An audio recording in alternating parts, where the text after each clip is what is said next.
Welcome to this podcast. In this podcast, I'd like to talk about the placement of Neptune in the sign of Scorpio or in the 8th house. Okay.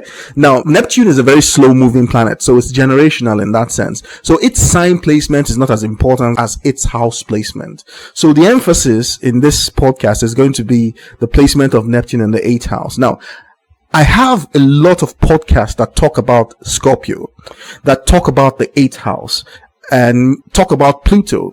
And the reason is because Scorpio, the sign itself, the 8th sign in the developmental sequence of human awareness that goes from Aries all the way to Pisces, is a very important and integral part of what it means to be human. And I'm going to explain why. Because when I say that it is an integral part, the quality of what I mean is not exactly clear. And I'm going to do my best to convey that quality to you in this podcast. Now, I have done so across many podcasts, okay? So if you haven't listened to my podcasts on Scorpio, then it may be a good idea to listen to those before coming to this one, all right? But I'm going to try to summarize everything, basically. You see, there are 3 stages of unity in the development of self-awareness from Aries all the way to Pisces.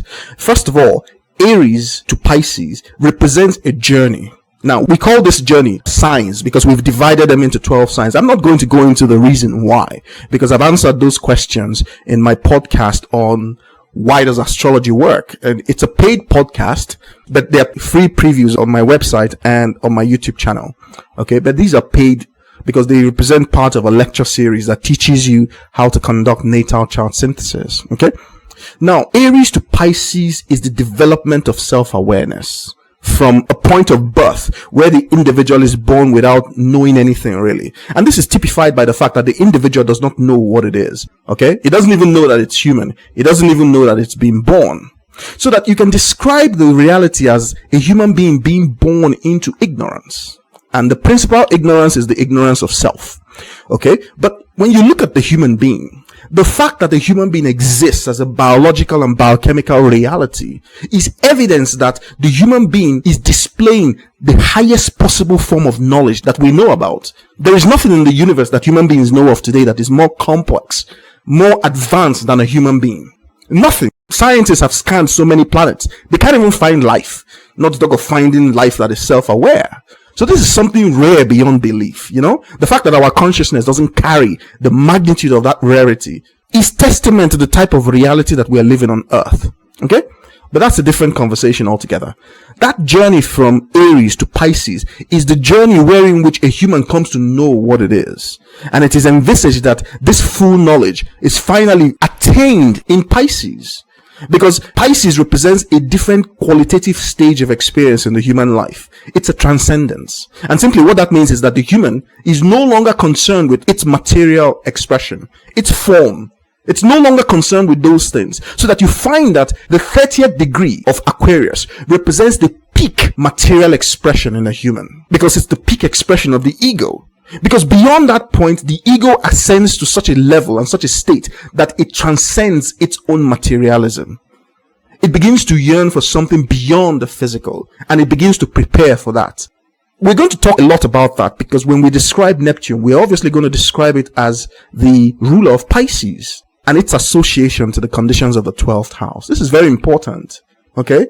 Because most people don't realize that when you talk about Aquarius, you're really talking about the peak material expression of humanity.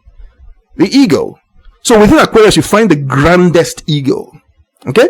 That's really what it is. Now, this journey from Aries to Pisces, there are significant points in this journey. And in my podcast on natal chart synthesis and how to train for natal chart synthesis, I describe 3 quadrants in the astrological zodiac. The first quadrant from Aries to the sign of Cancer, the second quadrant from Leo to the sign of Scorpio, and the third quadrant from Sagittarius to the sign of Pisces. Okay? Now, I've talked about how these quadrants really represent milestones, significant milestones in the development of self-awareness. And that development itself is categorized by the fact that the human wants to know what it is. Because in knowing what it is, it can better understand who God is. Okay? That's pretty clear. Now, in these 3 quadrants, the peak expression of these 3 quadrants are the things that you find in the water signs: the sign of Cancer, the sign of Scorpio, and the sign of Pisces.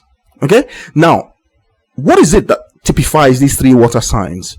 They are signs where the primary constraint is unity. the need for unity. It's like impossible to ignore. In the sign of Cancer, the self is trying to unify with the self. It's called self-acceptance. And there's an entire process via which that happens. Okay? So all the placements that you find between the first house and the fourth house, or between Aries and the sign of Cancer, they're really concerned with that internal self-acceptance process, because that self-acceptance is the human's first experience of unity. And unity is the nature of self-knowledge. Okay? The physical manifestation of the process that ensures that unity is what we call mother. So my podcast on natal chart synthesis and how to conduct it goes into great detail about all of this, but it's a paid podcast because they are lectures. Okay? They're lectures that can be very profitable, because if you learn how to conduct natal chart synthesis properly, then all these things I am talking about, you come to understand them in detail. Okay? And you can read your own chart, you can read the charts of other people. It's a very well subscribed set of lectures, and if you are interested, I encourage you to register on them. Right now there's a discount. So there's a 50% discount on these lectures. There's 6 of them. Okay? So visit my website, and if you want, you can subscribe to these lectures. So the sign of Cancer is the first point of unity, where the human being learns about what unity means. That learning is what is carried into the sign of Scorpio, which represents the second stage of the process of understanding unity. Remember, unity is a function of self-awareness, meaning that once you understand unity, you begin to understand what you are. Now, the second stage is Scorpio, and this is the most difficult stage in that sense. Because despite the fact that the first stage in the sign of Cancer, it's a very intimate process. It's a process that usually happens when you're an infant. So you don't really have a choice in the matter. Okay? And the process by which it happens is not really under your control. So that the first segment, the first quadrant, Aries to Cancer, or the first house to the fourth house, really is the most important platform for the development of self-awareness. Because whatever story is being told there, that's the story that becomes the base rock or the foundation of your life story. Okay? That's really what it is. They also contain the greatest problems in that sense. Why? Because they are foundational. And if you have problems in these areas, you have to literally go back to when you were a child.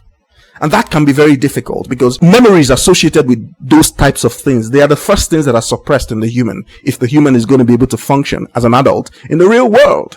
Okay? Now, Scorpio is enigmatic for several reasons. Why? Because you are now trying to achieve unity with a complete stranger.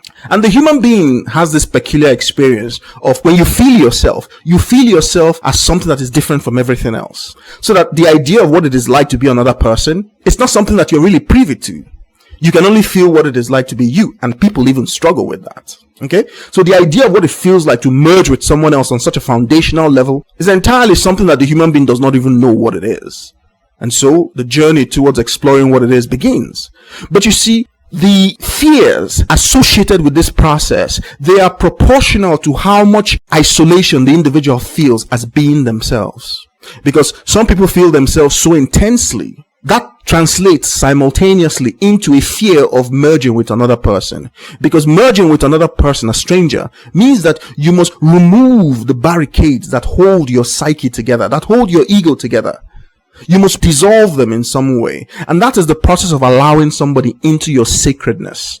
And that can be very dangerous, because the only one who can hurt you real deep is the one who knows you well enough to that level. And so these processes are fraught with all sorts of fears. And the fears are proportional to how well you feel your own self-containment.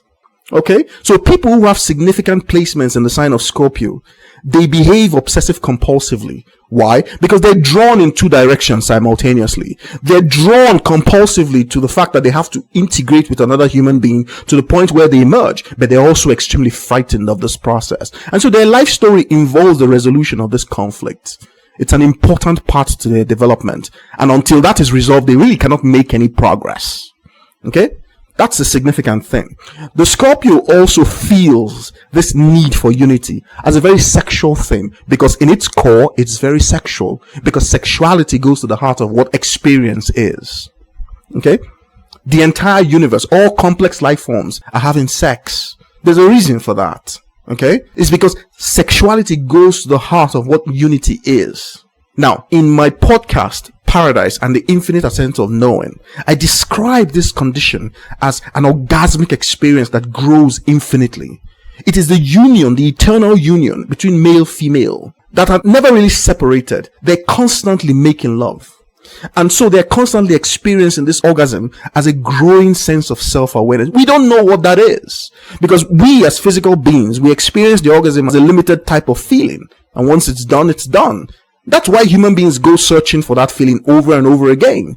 It's because of what that feeling really is and where it comes from. Now, those who have significant placements in Scorpio, they are born with vague memories. It's hard to really call them memories because they're not things that you can pinpoint within your mind. They're not events, they're not places, they're not people, they're not things. And yet they're memories. And so they contain a vagueness of this type of paradise type of environment where they are experiencing this infinitely growing sense of ecstasy. But as physical beings, they don't know what that means anymore. So significant placements in Scorpio or in the 8th house or conjunct Pluto, they carry vague memories of this type of relationship they have in a male-female sense. Okay? They feel the separation and it terrifies them. And as a result of that, they are drawn towards the resolution of that terror, which means that they now have to dive into the heart of another person. They have to go into the depth and the core of what it means to be another person, to retrieve the solutions to their fear. And that means confronting the fear of this type of integration. And when you have these types of placements in the natal chart, they always represent important parts of the life story. Why? Because they cannot be denied. To do so is to court catastrophe. Because whatever direction you take outside of these placements, these constraints, your life will ultimately rearrange back to facing these constraints. Because you must overcome them. That is the nature of your growth. Okay? So Scorpio is enigmatic in that sense. And we must understand Scorpio if we're going to understand the 8th house. Because the 8th house is what is waiting for this realization. It's waiting for this resolution because the problem itself is represented as a conflict between two aspects of the personality. So an important part of the personality is hidden within the depth of another person. So that the individual cannot really understand the nature of their own self-awareness, the nature of their own growth. They can't really make any progress until they retrieve this essential part of themselves from the depths of another. And doing so is dangerous because just like you don't know what it is like to be another person, you're terrified because what if the person you're trying to merge with is a monster? Well, that is the life path of the Scorpio or the 8th house personality. To go into this unknown. Now, it's not meant so that you take blind chances. No, there is a process via which you know. That process of knowing someone is also the process of falling in love with someone. So it's a step-by-step process, alright? And there is a critical point where you can say, oh, you know someone. Right? That level is a very high level of intimacy. And that's what the Scorpionic personality is all about. And the reason for that is because Scorpio goes to the heart of what existence is. The equations that describe the birth of the universe, the equations that describe how the universe exists and why, there is something deeply sexual about them. And so for those who feel this aspect of their nature very strongly, they are tied into that equation. And that is why they feel this compulsive, obsessive need to plumb to the depths of whatever it is that they're encountering as a life experience. They want to know more. They're not satisfied with surface expressions and superficial expressions. They want to know deeply, deeply what is happening. They want to know what is beyond the ordinary. And simultaneously, they're terrified of it. It's a very strange type of condition to be in, but there's a reason. Because that conflict is a dynamic. And it provides the energy by which the person is able to do what? Fulfill great and grand ambitions. So for someone to be terribly successful and, and very great in terms of the world and very strong and all that, they need to tap into this. And it needs to present itself in the early stages as like an insurmountable problem. Now, they have an option. Obviously, they can go and hide and run from this. And most people spend a lot of decades doing that. Or they can begin to ask the right questions and then prepare to confront this aspect of themselves. Because there is nothing really outside of themselves. They're only just facing themselves. And that aspect of themselves that terrifies them. Okay? That's how it works. And this scorpionic behavior or archetype is what the 8th house is waiting to receive. That's why Scorpio on a natural chart would sit on the cusp of the 8th house. Alright? So the 8th house are those human experiences that allow you to process this level of intensity that Scorpio connotes. Alright? Now when you have Neptune in the 8th house. First of all, what is Neptune? Neptune really is the ruler of Pisces, and I've just talked about what Pisces is. I'm not going to describe the type of unity that operates in Pisces. I'm not going to describe it in detail. I have my classes for that if you want to learn about them. But Neptune feels like the emissary of what Pisces is all about. And I've talked about how Pisces is the need to transcend the physical experience, even while you're still physical. And so it involves all those activities in human awareness that prepare you for this transcendence. It's the nature of legacy, so to speak, okay? It's the nature of when you look back at your life, the things that you think about yourself, because those are the things that other people are going to think about you. And that now becomes an overriding concern. What is the world going to think about me when I'm gone? Okay? That's quintessentially Piscean. And even though most people are not aware of this, those who have significant placements in Pisces, they worry about this. Okay? Now, when these types of feelings appear very early in the natal chart, the human doesn't know what to do with them. Because as a human being, you must function as an individual unit. You must seek to sustain the material self and the material form. And you must define the material form. But when Pisces or Neptune or whatever it is appears very early in the natal chart, the human being is disturbed by this. Okay, because it faces a functional, or would I say, it faces a categorical conflict. Because it doesn't know what to do with the feeling. Alright, sometimes the feeling is interpreted as giving away all your stuff, or letting people walk all over you. Alright, but this usually is an interesting dynamic that ties into the life story. It's always these types of contradictions, they are used as energy sources in some sense. Because resolving them allows you to boost your self-awareness into a much greater reality. Okay? So Neptune is like that. Where you have Neptune is where you are trying to abandon reality, basically. You're trying to abandon the material world. And depending on where Neptune is, what you're trying to do in that area is to take what you consider to be material and elevate it into the highest possible story that you can give. And what's the highest possible story? You know, I said that all complex life forms on this planet are having sex. They don't know they're having sex. The animals don't know that they're having sex. They don't even know that they're animals. And they don't know that they don't know. So they're unburdened by this. They feel a compulsion. They do it. Doesn't matter where they are. They're not self-conscious. The human is not like that. So that when you look at the sexual stories of animals, they're very basic. They're strictly for survival. Okay, the animal may derive a rush of pleasure from it, but it doesn't know what pleasure is. It just knows that this is what it likes to do, and that's it. Okay, there is nobody within the animal to enjoy and to describe that enjoyment. That doesn't exist because it's not a person. Self-awareness is a particular type of experience that is linked to the organization of the human brain. That organization is necessary. Otherwise, the human being cannot become self-aware. So, from the point of view of nature, it's a higher cost. It's more expensive to build a human. And so the human sexual behavior, despite the fact that it can have sex without knowing what sex is, but its self-awareness will not allow it to do that. A human being must create narrative around sexuality.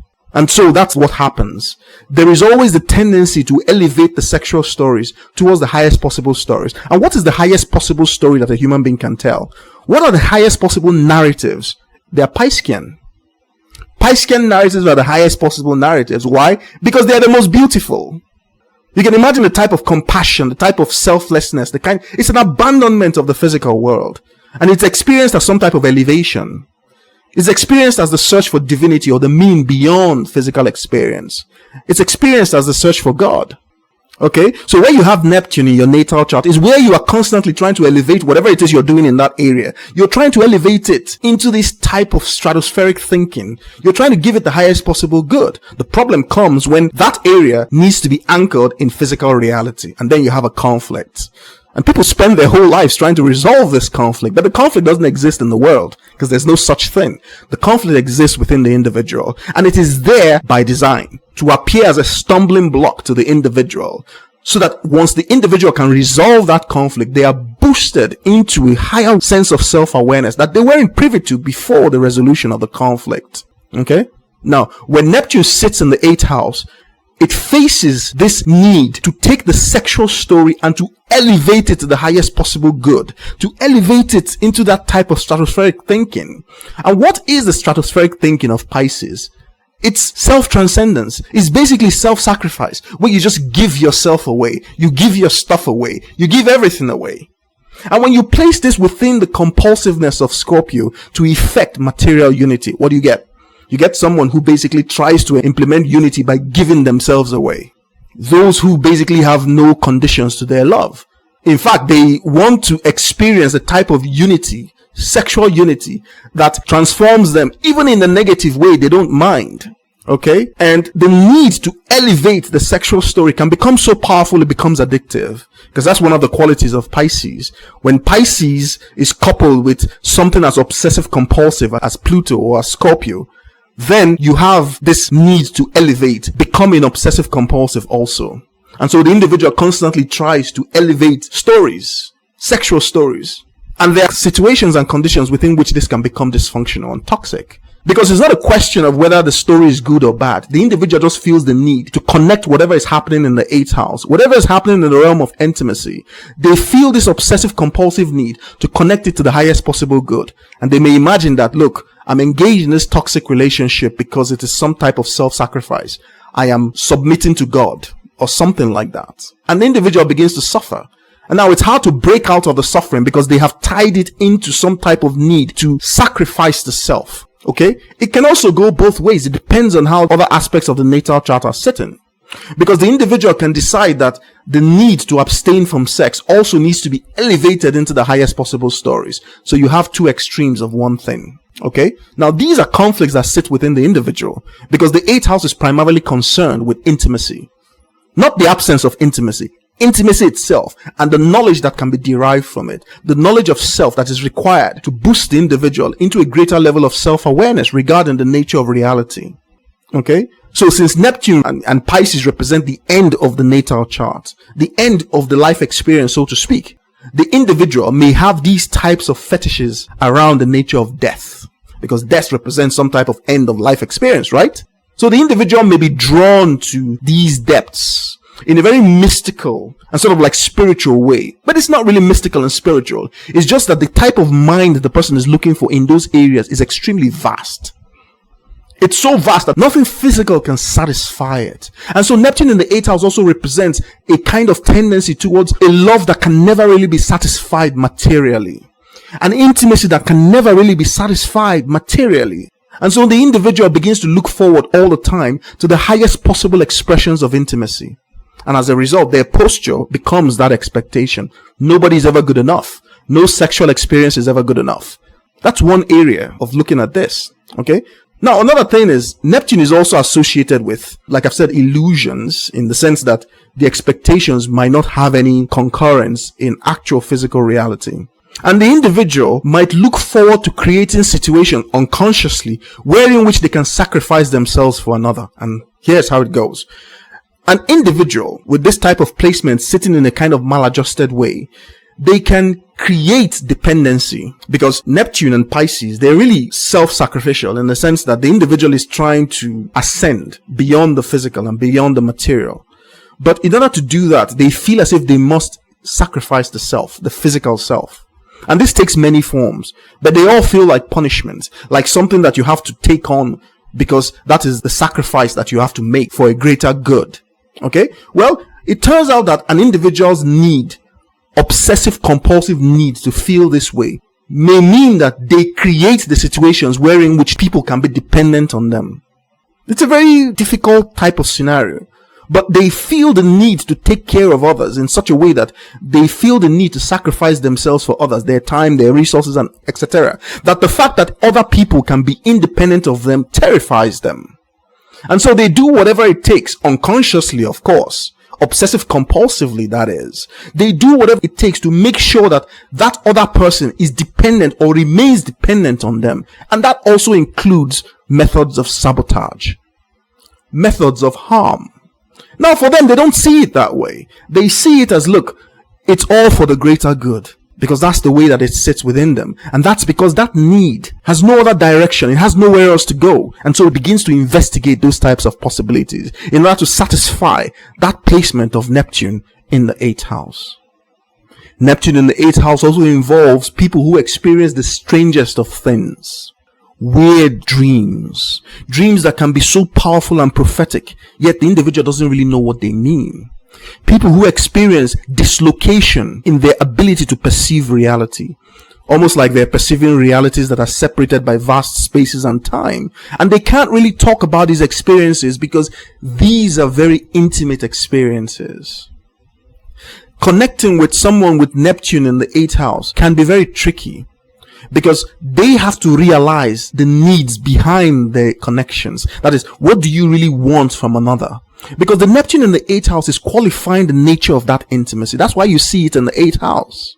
It is telling you that when you arrive at this aspect of human awareness and its development, this is what you meet. You feel the need to transcend everything. Sometimes this includes transcending the lover itself, so that the person basically decouples from the physical realization of their intimate relationship. And then they begin to construct fantastical stories. Alright? Its main manifestation is in people who basically go into relationships and they just suspend themselves. Whatever happens, they're there. It's like a doormat of some kind, but not exactly, because from their point of view, it helps them to satisfy this greater need they feel for transcendence. But from the perspective of everybody else looking at this, it looks very toxic. People who are caught in toxic relationships and feel this dependency on those toxic relationships, they cannot break out of the cycle of toxicity. They may even begin to justify it. They may begin to tell stories about it that attempt to elevate it into some type of good. It's not. Neptune in the 8th house is a call to realization. First of all, you have to realize what Scorpio is, the nature of what that intimacy is, and the needs that are attached to you. And you will know that from where Scorpio is placed and where Pluto is placed. And then to see how compatible this is with Neptune. Because that compatibility is what you must resolve to resolve the conflict within yourself so that you can grow. That's why it's there. It is essential and it is important to your life story. Otherwise, it won't be there. Okay, so it's not a good placement, it's not a bad placement. It's just an ingredient that goes into making up the wonderful dish that you are, that your life story is. And once you understand it, it helps you to become the best of what you can be. Because Neptune in the 8th house is one of the things that you're looking for if an individual must experience a transcendental love relationship, a transcendental intimate relationship, but with the right type of partner.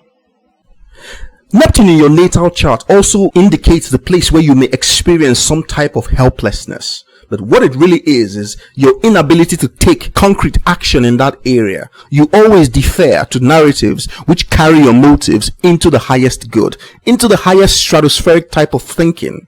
Okay? And I've said that the problem occurs when such a thing is present in a house that requires concretization or materialization. Okay? Now, oftentimes, Neptune in the 8th house means letting go. Because it indicates that the more effort you try to put into that area, the more catastrophe you create. So at some point in time, it may require an understanding of how to let go and let God. And it is hard to tell whether this is the right type of behavior or whether this is the wrong type of behavior. It all depends on how everything else in the natal chart is sitting. And that's why synthesis is very important, because it takes into consideration all aspects of the natal chart, because there are no good or bad placements, so to speak. Neptune in the 8th house also means that matters concerning intimacy in the financial area, like investments, they need to be scrutinized very carefully. Because investments relate to money, and money really belongs to another aspect of the psyche in that sense, right? It's not really compatible with Neptune, because when these two aspects come together, the individual feels like giving away all their stuff, and they may not do it consciously. It's always unconscious. They self-sabotage in the area of finances, so that they're always in need. And that feeling of being always in material need, they elevate that to some type of story that contains some type of sacrifice. That's the way it sits within them. And that's why it's very difficult to resolve these things, because you have to understand what they mean and why they are the way that they are. Because the entire point of human self-awareness is to come to a kind of ownership regarding your reality. The only way you can come to that type of ownership is when you realize that all of these things are working for the highest possible good within you. And that good is you. Because you are here to tell the best stories that you can possibly tell. That's really what it is. And so placements in Pisces represent, or placements in the 12th house, they represent how you are telling these very high stories and the compulsion towards telling these high stories. So Neptune in the 8th house is not the type of perspective that scrutinizes the details of investments properly. There are so many blind spots. Okay? Because the individual is always drawn to the widest possible perspectives. The widest possible. And usually that's not what you need when you're dealing with investments. Except you're on a very high level of the investment chain where you are looking at the full picture and you're not making the granular decisions. Okay? That's really what it is. And it is for this reason that many traditional astrologers talk about Neptune as, especially in the area of investment, as involving investments related to liquids and waters and all that. It's not exactly that. But you can see where that is coming from, can't you? Okay? It's the highest possible perspective, the highest possible envisioning. And the tendency is to always try to connect everything into a unity. And therein lies all the blind spots, because finance doesn't really work that way. Even though we describe finance as some type of liquidity and all that, it requires that you basically have boundaries. You basically know where things stop and where new things begin. The Neptunian does not have access to that. For the Neptunian, strongly placed, all things blend together into oneness all the time. Okay? And that shows up in investments, in intimate relationships, everywhere.